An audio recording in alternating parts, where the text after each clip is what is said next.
এরপর 4 নম্বরটা দেখি কি আছে। Goods of ₹2000 were given away as charity, দান করা হয়েছে।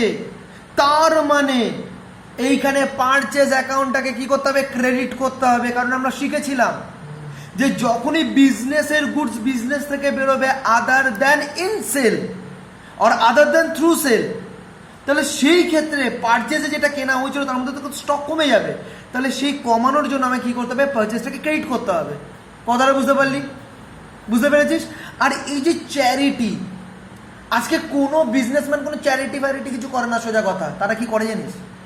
নিজের ব্যানারটাকে লাগায়, নিজের প্রোডাক্টগুলোকে বিক্রি করে। তার মানে সোজা কথা অ্যাডভার্টাইজমেন্ট, যে দেখো এই কোম্পানির জিনিস আমি দান করছি, কনজিউম করে দেখো এটা কতটা ভালো কোয়ালিটি, তাহলে বুঝতে পারবে। তো তার মানে এটা কি একটা অ্যাডভার্টাইজমেন্ট বা চ্যারিটিও বলতে পারিস, যা ইচ্ছা। তো কথাটা বুঝতে পারলি? তাহলে এই জায়গায় আমরা কি করতে পারি? 4 নম্বর, এইখানে অ্যাডভার্টাইজমেন্টটাই করি। ঠিক আছে? তাহলে অ্যাডভার্টাইজমেন্ট এটা কি? Obviously nominal. ঠিক আছে, লস বা এক্সপেন্স যাই বলে, এখানে লসই হবে, ঠিকই বলেছিস। আর এখানে তাহলে স্যাডিফেস, তার অটোমেটিক্যালি আসবে কি? ডেবিট। আর পারচেসটাকে আমরা নিয়মের বাইরে রেখে আমরা কি করব? ক্রেডিট করব। আর নিয়মটাও নিশ্চয়ই বুঝতে পেরেছিস যে এইটা যেহেতু পারচেস আমি করেছিলাম বেড়েছিল, তাই ওটাকে কমানোর জন্য স্টকটাকে, তাই পারচেসটাকে আমরা ক্রেডিট করছি। কোনো অসুবিধা আছে অরিন্দম? তাই আমাদের জার্নালটা কোন জায়গাটা গিয়ে দাঁড়িয়ে গেল? Advertisement or charity account debit to purchase। কত অ্যামাউন্ট? 2000। বল কোনো রকম অসুবিধা আছে কিনা? শিওর? আচ্ছা, এখানে যে লাইনে তো আছে চ্যারিটি আছে, তাই চ্যারিটিও লিখে দিলাম। এইবার তুই বলছিস তাহলে চ্যারিটিটা এখানে কি হবে? তাহলে এখানে চ্যারিটি যদি আমি লিখতাম তাহলে এখানে কি আসবে? তো চ্যারিটি করাটাও মানেও তো তোর সেই খরচ বা লস। আবার বলতে চাইছিলাম চ্যারিটি করা মানে লস, তাহলে বলো এই বাবা কিছু কথাবার্তা বলে। বিজনেসের পয়েন্ট অফ ভিউতে তো লস রে ভাই, সেটা পরিবর্তে তো কিছু আসছে না। তোর হিউম্যানিটির দিক দিয়ে তোর একটা গেন, স্যাটিসফ্যাকশন পাবি। কিন্তু বিজনেস কি বোঝে? টাকা দেবো, টাকা নেবো, তো সেই দিক দিয়ে তো লস। বুঝতে পেরেছিস? এইবার 5এরটা করি। Goods worth ₹3000 were distributed as free sample. তাহলে একটা কাজ কর ভাই, আগেরটাকে চ্যারিটি রাখ, ফ্রি স্যাম্পেল হিসাবে যেটা দেওয়া হচ্ছে ওটাকে অ্যাডভার্টাইজমেন্ট করে দেয়। আজ পর্যন্ত ফ্রি স্যাম্পেল হিসাবে বিজনেস কিছু দিয়েছে কখনো? এরকম কিছু দেখেছিস? কে বলেছে দেখিসনি? দেখবি মাঝে মধ্যে বইয়ের মধ্যে না এরকম জায়গাতে একটা স্ক্যাম দেওয়া থাকে, নট ফর সেল। মানেটা কি? মানেটা হচ্ছে ওই বইটা মার্কেটে ডিমান্ড তৈরি করার জন্য বড় বড় স্কুলকে, বড় বড় টিচারকে সেই ধরনের বইগুলি এই কোম্পানিটা দেয়, দিয়ে বলে আপনি এটা দেখুন তো ইউজ করে কেমন। এবার যখন স্যারেরাও সেই বইটাকে ইউজ করে, ওনারা যেটা পায় টাকা দিয়ে কেনে না, কিন্তু যখন ওটা পায়, যখন দেখে যে ভালো, তখন কি করে? স্টুডেন্টসদেরকে বলে তোমরা এই বইটা কিনবে। তখন অটোমেটিক্যালি মার্কেটে ওই প্রোডাক্টের ডিমান্ডটা বাড়ে এবং আস্তে আস্তে সেই প্রোডাক্টটার সেলটা বেড়ে যায়। তো এইটাকে বলা হয় ফ্রি স্যাম্পেল হিসাবে মার্কেটে দেওয়া। তার মানে আজকে যে ফ্রি স্যাম্পেল হিসাবে যেটা দেয় সেটা কিসের জন্য? অ্যাডভার্টাইজমেন্টের জন্য। কথাটা বুঝতে পারলি? জিনিসগুলোর মানে বুঝতে হবে। তাহলে এইখানে 5 নম্বরে কি আছে? এইখানে একদম পিওরলি অ্যাডভার্টাইজমেন্টটাই করতে পারিস। আগেটা ইয়েটাই করিস, চ্যারিটি রাখিস। অ্যাডভার্টাইজমেন্ট, নমিনাল অ্যাকাউন্ট, লস, এটা ডেবিট। আর এখান থেকে দাদা আবার সেই পারচেস, কারণ বিজনেস থেকে মাল বেরোচ্ছে আদার দেন থ্রু সেল। তাহলে পারচেস অ্যাকাউন্ট এটা কি দাদা? এখানে কোনো নিয়ম নেই, একদম সোজা ক্রেডিট। তাহলে দাদা জার্নাল কি এলো? Journal account debit to purchase. বাহ, advertisement account debit to purchase account. তাহলে অ্যামাউন্ট কত আছে এখানে? 3000। কথাটা বুঝতে পারলি? এইবার আস্তে আস্তে রিয়ালাইজ করতে পারবি যে জার্নাল খুবই সহজ, যদি আমরা ঠিক কনসেপ্টটাকে মেনটেন করে করতে পারি।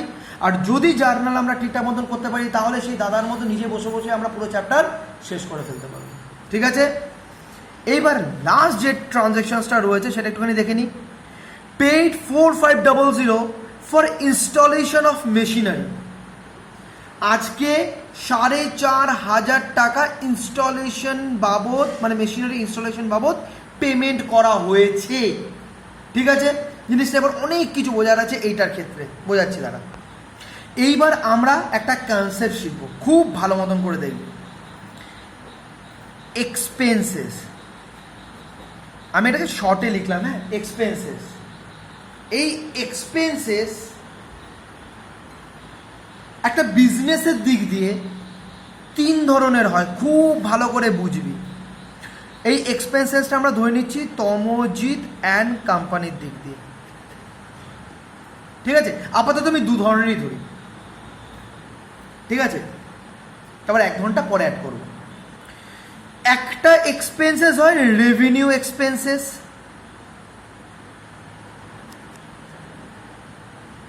আরেকটা হয় ক্যাপিটাল এক্সপেন্সেস। রেভিনিউ এক্সপেন্সেস মানে বলতে বোঝায় বিজনেসটাকে দৈনন্দিন করার জন্য যেই ধরনের খরচগুলো করতে হয় সেই ধরনের খরচগুলোকে বলা হয় রেভিনিউ এক্সপেন্সেস। যেমন স্যালারি পেমেন্ট করা, ওয়েজেস পেমেন্ট করা, রেন্ট পেমেন্ট করা। অর্থাৎ সোজা ভাষায় বলতে গেলে একটা বিজনেসকে দৈনন্দিনভাবে ডে টু ডে বিজনেসটাকে অপারেট করার জন্য যেই খরচগুলো একটা বিজনেসকে করতে হয় সেগুলোকে বলা হয় রেভিনিউ নেচারের এক্সপেন্সেস। আজকে যে কোনো এক্সপেন্সেস যে আমরা করি কিসের জন্য, সেখান থেকে কোনো একখানা সুবিধা পাওয়ার জন্য। তাহলে রেভিনিউর নেচারের যে সমস্ত এক্সপেন্সেসগুলো একটা বিজনেস করে সেই সমস্ত এক্সপেন্সেসগুলোর থেকে সুবিধাটা 1 বছরের মধ্যেই শেষ হয়ে যায়। যেমন ধর, আজকে কোনো একখানা তমোজিতের যে এমপ্লয়িরা রয়েছে তাকে স্যালারি পেমেন্ট করবে। আজকে তমোজিৎ এই স্যালারি 1 মাসের পেমেন্ট করে বলবে যে আপনি এখানে 2 বছর আপনি কাজ করে আমার সুবিধাটা দিয়ে যান? হ্যাঁ, কখনো বলতে পারবে? আর কখনো সেটা শুনবে? তো তার মানে আজকে তমোজিৎ যখন স্যালারিটা 1 মাসের পেমেন্ট করবে কোনো একটা এমপ্লয়িকে, সেই এমপ্লয়িটা 1 মাসে বেনিফিট দেবে, তার মানে 1 বছরের মধ্যে হয়ে গেল। কথাটা বুঝতে পারলি? তো তার মানে যখন কোনো একটা এক্সপেন্সেস কোনো একটা বিজনেস করছে যেটার থেকে বেনিফিটটা 1 বছরের মধ্যে সীমাবদ্ধ, ঠিক আছে, সেই ধরনের এক্সপেন্সেসগুলোকে বলা হবে রেভিনিউ নেচারের। বা ডে টু ডে বিজনেস করার জন্য যে ধরনের খরচগুলো করা হয় সেই ধরনের খরচগুলোকে বলা হয় রেভিনিউ নেচারের। কোনো অসুবিধা আছে? আর যখন কোনো একটা খরচ করা হয় যেই খরচের থেকে যেই বেনিফিটটা পাবে সেটা 1 বছরের বেশি সময়ের জন্য পাওয়া যাবে, তখন সেই খরচগুলোকে বলা হয় ক্যাপিটাল নেচারের এক্সপেন্সেস। যেমন ধর, আজকে পারচেস অফ যদি বিল্ডিং হয়, যদি কোনো একটা বিল্ডিং পারচেস করা হয়, তাহলে সেই বিল্ডিংটা পারচেস করার পর কি 1 মাস ব্যবহার করার পরে কি সেটা বিক্রি করে দেয় কোনো বিজনেস? বা 1 মাসের মধ্যে কি সেটার বেনিফিটটা শেষ হয়ে যায়? কোনো দিনও না। সেটা 2 বছর, 3 বছর, 4 বছর, 5 বছর, যেমন সেটার আয়ু সেরকমভাবে সেটা বেনিফিট দিতে থাকে। তার মানে 1 বছরের বেশি সময়ের জন্য এই বেনিফিটটা পায়।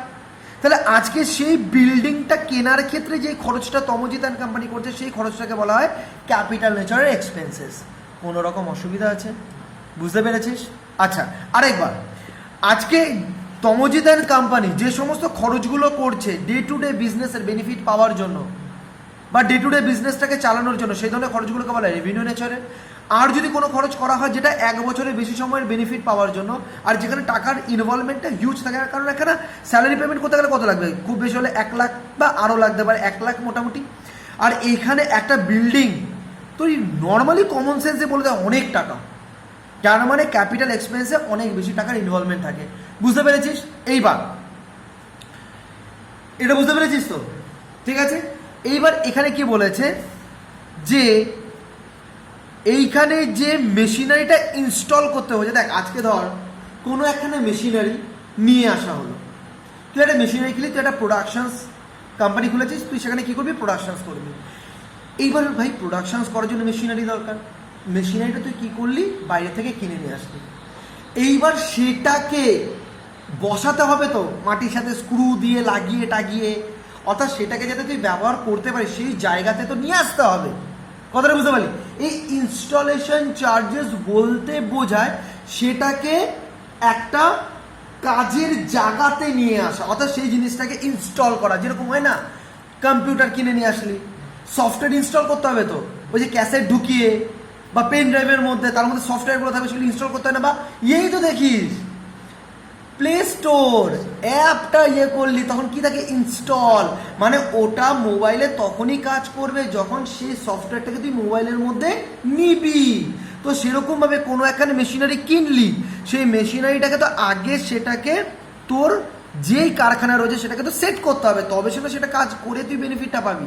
তাহলে সেই যে ইনস্টলেশন করার খরচ মেশিনারি, ঠিক আছে, সেইটা বাবা 4,500 টাকা খরচ হয়েছে। বুঝতে পারলি? তাহলে একটা কাজ করি, এইখানে আমরা কি করব, 6 নম্বরে ইনস্টলেশন চার্জেস অ্যাকাউন্ট, যেটা নমিনাল এক্সপেন্স স্যাডি ডেবিট, ঠিক। আর এটা অবভিয়াসলি ক্যাশ ট্রানজ্যাকশন, যেহেতু পেড আছে তার মানে পে করে দিয়েছে, তো তার জন্য এইখানে ক্যাশ অথবা ব্যাংক, যাই হোক আমি এখানে ক্যাশই লিখলাম। তাহলে রিয়াল অ্যাকাউন্ট গোজ আউট, ঠিক আছে, স্যাডিফেস ক্রেডিট। তাহলে জার্নালটা কি এসে পড়লো, installation charges account debit two cash. এখান থেকে তাহলে কত অ্যামাউন্ট আসছে, 4500 এই হচ্ছে তোর জার্নাল। ঠিক আছে, এবার তুই বলবি যে দাদা এটা কেন তুমি বললে, এটা মাথায় রাখবি কারণ এটা আমার সামনে কাজে লাগবে। এর জন্য এইটা দেখবি যখন আমার কাজে লাগবে তখন আমি এইটার সাথে ইনস্টলেশন চার্জেস, এই নেচার অফ এক্সপেন্স, এটার সাথে ইনস্টলেশন চার্জেস, এই কনসেপ্টটাকে আমি দেখবি অ্যাটাচ করে দেবো, একটা জায়গা আসবে। বুঝতে পেরেছিস? কোনো রকম অসুবিধা আছে? এবার আমরা 8 নম্বর সামসটা করবো। কি আছে, goods worth 5,000 were used by proprietor for personal use। বলছে বিজনেসের 5,000 টাকার মাল মালিক নিজের ব্যবহার করছে, পার্সোনাল ইউজে ব্যবহার করছে। তো তার মানে আমরা জানি যে যখনই বিজনেসের কিছু মাল বা কিছু জিনিস ওনার নিজের পারপাসে ইউজ করে তখন সেটাকে আমরা কি বলি, ড্রয়িং বলি, তাই তো। আর যেহেতু গুডসটা বিজনেস থেকে বেরোচ্ছে আদার দেন থ্রু সেল, তাহলে সেই ক্ষেত্রে আমরা পারচেসটাকে কি করব, ক্রেডিট করব। তাহলে এই জায়গাটায় আমরা এবার একটু আস্তে আস্তে আমাদের মধ্যে স্মুথনেস আসছে, যে প্রথমে আসবে ড্রয়িং। কেন ড্রয়িং? কারণ বিজনেসের গুডসটাকে নিচ্ছে বা বিজনেসের কিছু নিচ্ছে ওনার নিজের পার্সোনাল পারপাস ইউজ করার জন্য, তার মানে ড্রয়িং। তাহলে ড্রয়িংটা কাকে রিপ্রেজেন্ট করছে, ওনারকে। আর এই যে ওনার সে কি করছে, রিসিভার, ঠিক আছে, তাই সে কি, ডেবিট। এইবার যেহেতু গুডস বেরোচ্ছে বিজনেস থেকে আদার দেন টু সেল, তাই এই কোনো নিয়ম না মেনে সেটা হয়ে যাবে ক্রেডিট। তাহলে জার্নাল কি এসে পড়বে, drawing account debit to purchase, amount কত, 5,000। ঠিক আছে, নেক্সট এবার কি আছে, 2 proprietor withdraw cash 6500 for his personal use. বা এবার বলছে প্রপাইটার বিজনেস থেকে কি তুলেছে, ক্যাশ তুলে নিয়েছে, কিসের জন্য, পার্সোনাল ইউজের জন্য। তার মানে আবার এখানে ড্রয়িং আসবে, ঠিক আছে। তাহলে ড্রয়িং, বুঝতে পারছিস তো?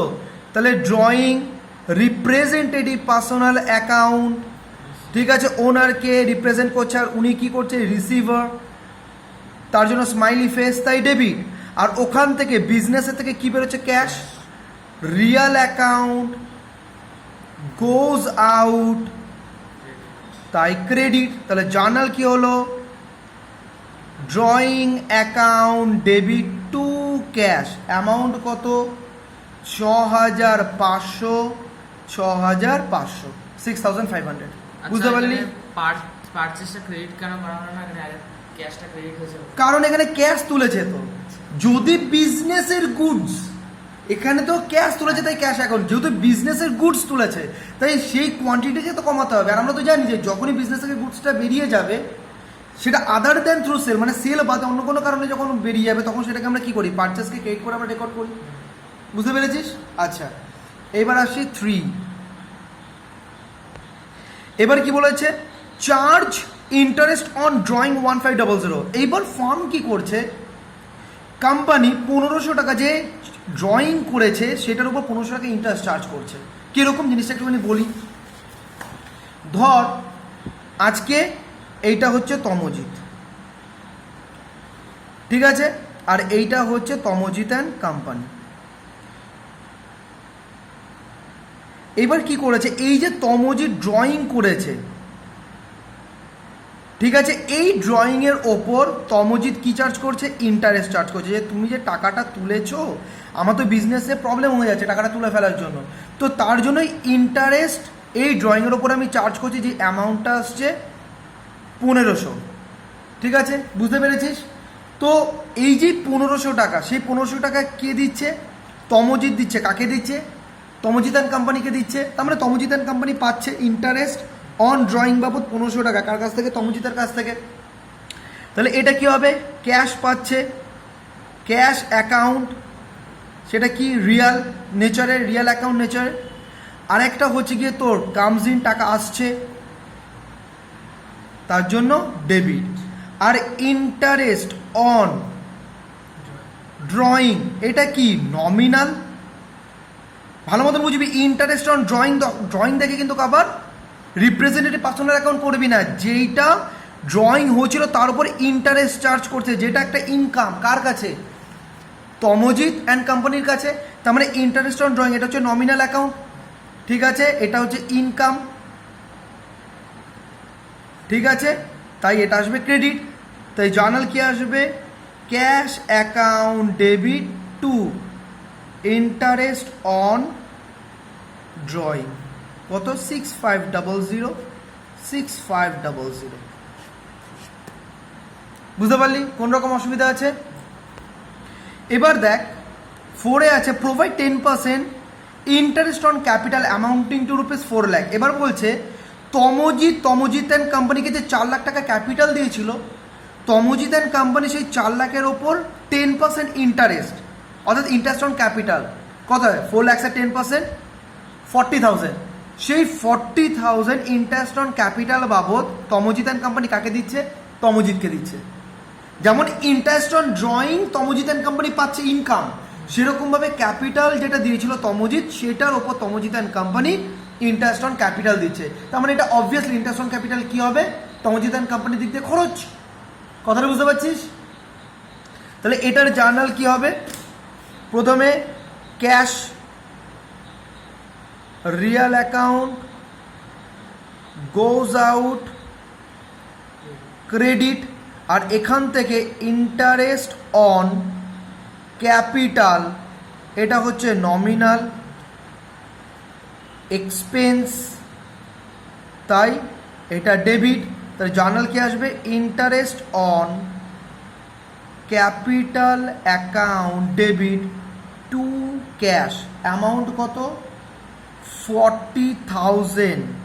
কীভাবে 40,000 পেলাম, 4 লাখসের ওপর 10% চার্জ করলাম। বুঝতে পারলি কোনো রকম অসুবিধা আছে? নেক্সট বলেছে goods worth ₹8500 were destroyed by fire. পরেরটা দেখ, the insurance company admitted the claim 7,000 against goods destroyed by fire amounted to ₹8500। এবার বলছে যে 8,500 টাকার মাল আগুনে পুরো নষ্ট হয়ে গেছে, তার মধ্যে ইন্স্যুরেন্স কোম্পানি কি করেছে, 7,000 টাকা দেবে বলেছে। বুঝতে পেরেছি? এবার এটা কীভাবে জার্নালটা হবে সেটা আমাদের দেখতে হবে। দেখ এই গল্পটা আগে বুঝে নি। এইখানে বলেছে যে ধর আগুন লাগলো, আগুন লেগে যত টাকার মাল নষ্ট হয়েছে সেটা হচ্ছে গিয়ে 8,500 টাকার মাল নষ্ট হয়েছে। আর আজকে যখন বিজনেস করা হয়, সেই বিজনেসের মধ্যে বেস্ট হচ্ছে ইন্স্যুরেন্স নিয়ে রাখা, যে কখনো যদি অ্যাক্সিডেন্ট হয় তাহলে সেখান থেকে যাতে ক্লেমটা পাওয়া যায় এবং অতটা লস যাতে বিয়ার করতে না হয়। তো যখন এই আগুনটা লাগলো সেই ওনার কী করলো, এই আগুনের ব্যাপার ইন্স্যুরেন্স কোম্পানিকে বললো, ইন্স্যুরেন্স কোম্পানি বললো ঠিক আছে কোনো অসুবিধা নেই, 7,000 টাকা আমি দিয়ে দেবো ইন্স্যুরেন্স ক্লেম। এই যে বাদবাকি 1500 টাকা, তাহলে এইটা হচ্ছে অ্যাকচুয়াল লস। কথাটা বুঝতে পারলি? তাহলে এই জিনিসটা হচ্ছে গল্পটা, যেটা এখন আমার একটা জার্নালের মাধ্যমে এন্ট্রিটা করতে হবে। বুঝতে পেরেছিস? তাহলে দেখ আমরা স্টেপ বাই স্টেপ করবো। তাহলে প্রথম ঘটনাটা কি ঘটেছিল, আগুনে পুড়েছিল। তাহলে এইটা যখন হয়েছে তার মানে এটাকে আমরা একটা করতে পারি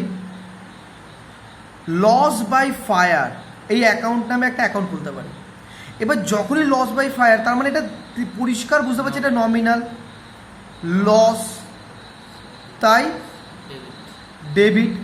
আর ওখান থেকে গুডস নষ্ট হচ্ছে, আর গুডস যখন কমে আদার দ্যান থ্রু সেল, তখন আমরা কি করি, পারচেসটাকে এক্স্যাক্টলি আমরা ক্রেডিট করে দিই। তার মানে জার্নালটা এখান থেকে কি আসবে, loss by fire account debit to purchase.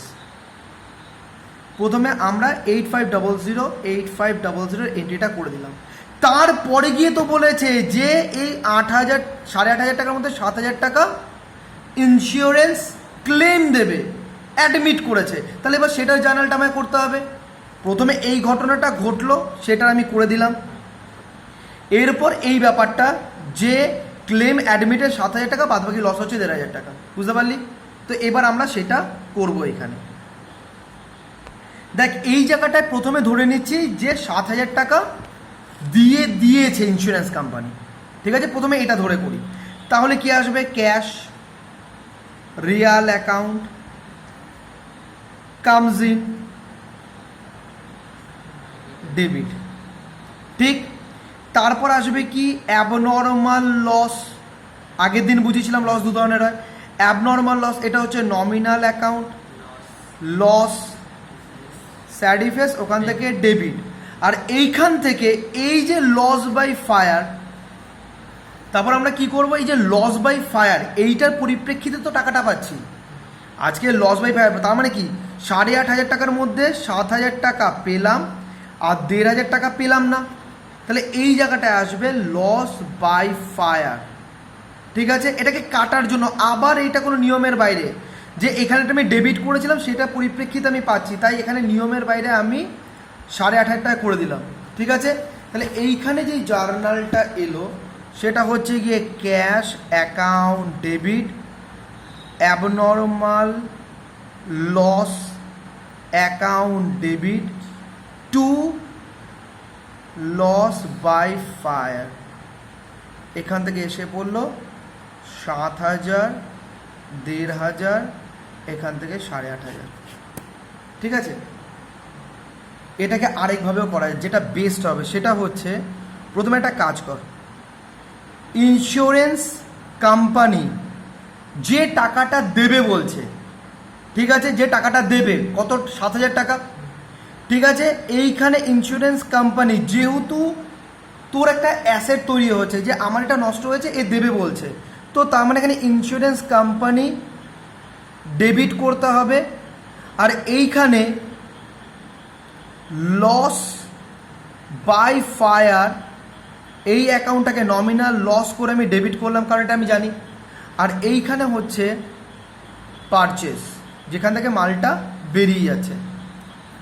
বুঝতে পারলি? এইখানে আসবে 7,000, এখানে আসবে 1500, এখানে আসবে 8500। এরপর এখানে দেখিয়ে দেয় যে আমি ক্যাশ পাচ্ছি ইন্স্যুরেন্স কোম্পানি থেকে, cash account debit two insurance company 7,000। ভালো করে বুঝবি, এইখানে 7,000টাকে আমি ইন্স্যুরেন্স কোম্পানিকে ডেবিট কেন করলাম, সে দেবে বলছে। ঠিক আছে, মানে আমার কাছে একটা অ্যাসেট, আর এইখানে যখন সে দিয়ে দিচ্ছে তাই সেটাকে কাটার জন্য কি করে দিলাম, ক্রেডিট করে দিলাম।